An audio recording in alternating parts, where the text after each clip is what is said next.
So first of all, for Eula's talents, her elemental skill can either be pressed or held. Basically, when you tap it, it has a lower cooldown and deals a bit less damage than if you were to hold, but it is a decent amount of damage and it stacks something called the Grimheart. Grimheart can stack up to 2 times. When you get it, it increases your resistance to interruption, but it mainly allows you to consume stacks with your hold. Basically, you're going to be stacking it with your press, and then you hold it to unleash the stacks, dealing cryo damage, but also shredding physical and cryo resistance of enemies. And on top of that, holding E procs her first passive, which deals 50% of the basic physical damage of your burst. That means it does 50% of this base damage, which is a very high number that goes up significantly with talent levels.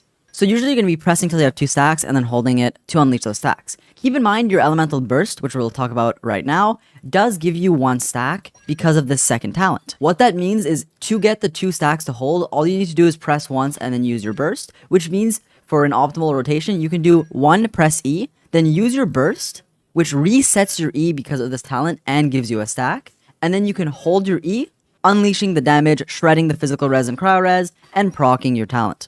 I know I sort of talk fast there, but basically you can just E, Q, and then E hold, and you'll do the max damage. For your elemental burst, they basically wrote a short story as a description, so I'm going to summarize it for you guys. First of all, she'll deal cryo damage with the initial hit, and then there'll be a sword around her that charges up. This sword will charge up with every normal attack, charge attack, elemental skill, and your burst damage, and all those charge the Lightfall sword, which can gain an energy stack every 0.1 seconds. What that means is during your burst, you're going to be spamming your auto attacks and skill, and you're going to effectively be charging this up. And when it explodes at the end, it has this base damage, which is very high at talent level 7. And then it also gains over 100% damage per stack, which is every time you do like a normal attack or anything like that. And you guys will see in the showcase, but the damage on this burst is actually really high. Like I can actually one-shot bosses while still building her as like a consistent DPS, just damaging, consistently. And then the burst comes in and destroys everything. Also, keep in mind, this explodes after 7 seconds or when you swap characters, which means you want to ideally stay on field on her to stack it as much as possible and not like swap out early, making her a somewhat selfish hyper carry. The only problem with this is her energy cost of 80, which is very high. However, in the 20-second cooldown, if you build her with enough ER on substats, and if you run a cryo battery, so someone like Diana, someone like Rosaria, another cryo character with her, which we'll cover in the team comp section, you can get around her sort of high energy cost and make her energy problems really not that big of a deal if you plan accordingly. Also, regarding her burst, something very important that I want to mention is that for some reason, during the animation of your Q, which is like a cutscene, you don't actually gain particles from any abilities you could have casted before. So with a lot of abilities, you can do something like E, and then while the particles are flying to you, you press your burst, and then you start with some particles, right? But with Eula, that doesn't work. When you're using your burst, you don't actually like spend the particles initially, so you don't get new ones that were flying to you while the animation was happening. Overall, Eula's kit is pretty amazing though, an amazing burst, really good passives, especially this one, and a pretty good elemental skill that shreds resistances. For your normal attacks, I want you guys to know that the optimal combo is usually doing 4 hits. The 2 hits pretty good too. Doing all 6 though is usually a waste of time because of how long it is. Lastly, regarding your talent priority, normal attacks and burst are usually similar in terms of worth, and your elemental skill is last. So I would usually level normal attacks and burst at the same time, like one and then the other, and then your elemental skill in the end. Now we're going to talk about Eula's artifact sets, and I do first of all want to talk about the Pale Flame because there are a lot of questions regarding this, notably if you can keep the uptime all the time or not. First of all, what this set does is the 2-piece gives you 25% physical damage, and then the 4-piece will double your 2-piece, so giving you 50% damage, physical damage total, and also giving you 18% attack if you can fully stack this set. Now, we have extensively tested rotations to try to maintain this uptime, and if you are doing optimal rotations, and if you are focusing on maintaining this uptime, even without constellations, you can do it, and then 4-piece Pale Flame will be the best. However, it can be hard to proc the 4-piece, but again, if you are playing her optimally, if you're using, your tap ease and focus on getting this uptime, you can keep it up all the time, making it the best DPS set overall. However, you can also run 2 Pale Flame with 2 Bloodstained, giving you the 50% physical damage bonus always with no conditions, but making you lose out on the 18% attack that the 4-piece Pale Flame can provide to you. For that reason, I would recommend running whichever has better substats. That being said, I do still recommend the 4 Pale Flame overall. If not, you can run 2 Pale Flame with 2 Bloodstained for similar damage percent from the set effects. Regarding her specific artifact stats though, there's a lot of sort of misinformation about this right now, so I do want to clarify what you should be looking for and how much ER you usually need, but again, that obviously depends on your teams. So first of all, Eula, as with every DPS character, really wants crit, so crit damage and crit rate, are both very good, and attack percent also increases your damage. Apart from that though, she's a character who does need energy recharge because of her 80 cost burst. Now the exact amount of ER you need, and how much you should be building on every piece, substats and all that, highly depends on your team comps. I always recommend, and I'll talk about this in the party comp section, running a cryo battery for your Eula, so another cryo character generating cryo particles, and then you can swap into Eula to catch them to gain a lot of energy. Running a team like that with efficient batteries for Eula, the amount of energy recharge you need isn't that high. However, that is with like optimal rotations and stuff, so if you're playing more casually, you might want more than what I run. But a general range is literally anywhere between 140 to like 170 ER. I was running the low end of 140 and I was doing fine, but that was with optimizing my rotations and trying to do everything perfectly. But for a lot of people, you might need more ER. I would say to feel it out with your team and your personal rotations. But overall though, you are looking for crit, ER, and some attack percent as a general rule. For your main stats, first of all, for your goblet, you want physical goblet. If you're running a cryo Eula for some reason with Chongyun, you can consider cryo, but overall, physical Eula is just the way to go. For your circlet, you want either crit damage or crit rate, trying to get a balanced ratio. So the general rule is 1 to 2, crit rate to crit damage. And for your sands, this is where people are going to give different opinions, basically attack percent or energy recharge. I am always of the mindset that if you have enough energy recharge on your substats, or even weapon, having an attack percent sands is more damage, and if you can get away with it, it's worth it. I believe that energy recharge sands for Eula is a solution to the problem of not having enough ER, but it isn't optimal. That means that getting ER substats is usually the way to go, but if you don't have enough, if you're not having enough ER, you can run an energy recharge sands and get away with it. Now let's talk about Eula's weapons, and there are a lot of great ones for literally any player. Even if you're free to play, there are some great options for Eula. And I do first of all want to mention that I'm on an Asia account right now, so it's not like my typical weapons, which is why like my Serpent Spine is only level 80. But that shouldn't matter anyways. So as I mentioned like twice already, she does have amazing free-to-play options, mostly because she is a Claymore character, which already has good options with Archaic, and for physical characters, even Snowtombed can be a good option. Now, a lot of people ask which one's better between Archaic and Snowtombed, and it's one of the things I've been testing the most, and my conclusion is that they're both very similar.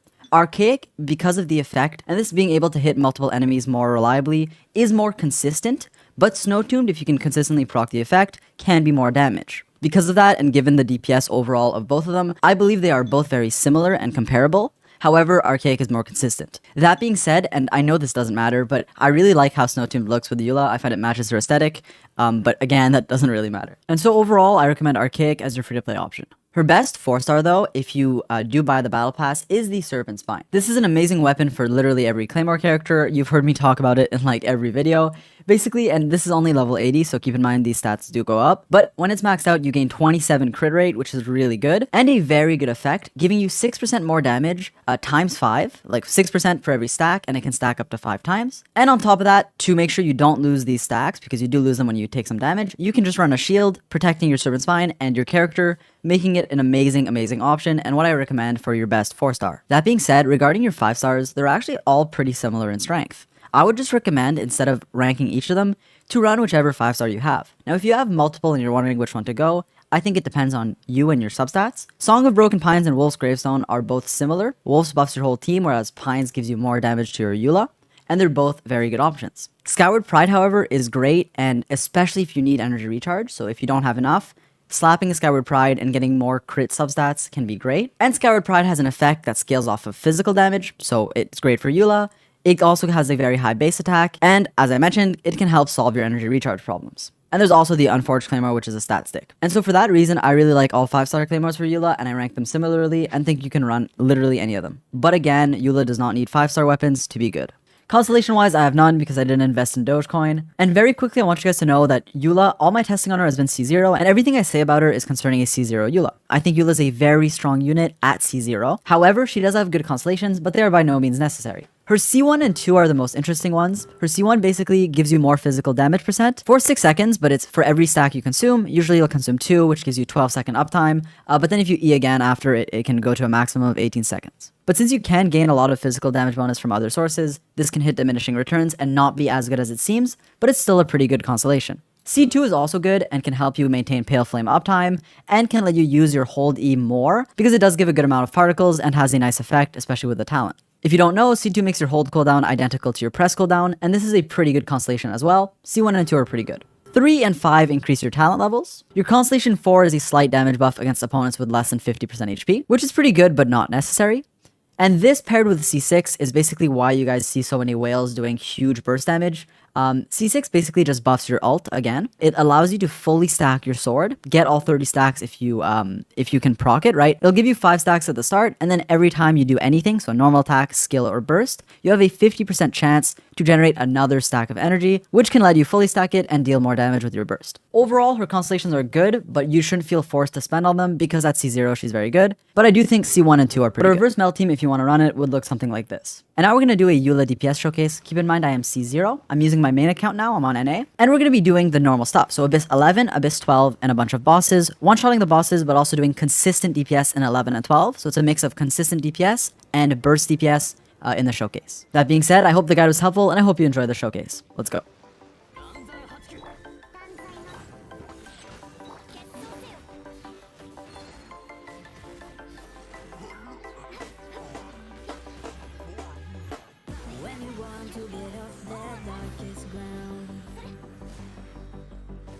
Gravity pulls you straight down. Earth from a bird's eye view. You should grow feathers and see this too. When you want to get off the darkest ground, the gravity pulls you straight down.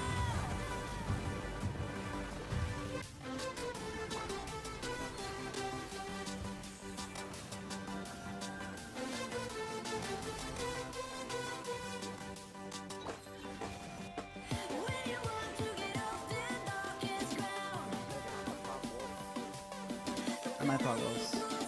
Oh, I missed a bunch of hits. Yeah, I guess I won't. But like, I did a lot of damage with my autos. Oh, wait.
So overall, I really like Eula. I find her extremely satisfying to play and very strong. I love how much damage her burst deals. She's a pretty consistent, strong physical carry with a great burst as well. She does have some drawbacks, notably having a high energy cost, but if you build a proper team around her, give her a cryo battery, and gear her correctly, it's not too big of a deal. You can play around it. And I think overall, she's a pretty amazing physical carry. Also, for the many reasons I listed earlier, I do think she's very free-to-play friendly. Anyways, I hope this guide was helpful and maybe helped you make your mind on Eula, whether you like her or not, and hopefully you learned how to build her and how to play her properly. I don't normally ask for likes or anything, but I did spend so long on this video. I haven't slept in like actually forever. So if you did like it, it would mean a lot. Let me know. With that being said, I'm gonna go sleep and stuff. If you're new, be sure to sub, join the Discord, all that stuff, and I'll catch you guys in the next one. Peace.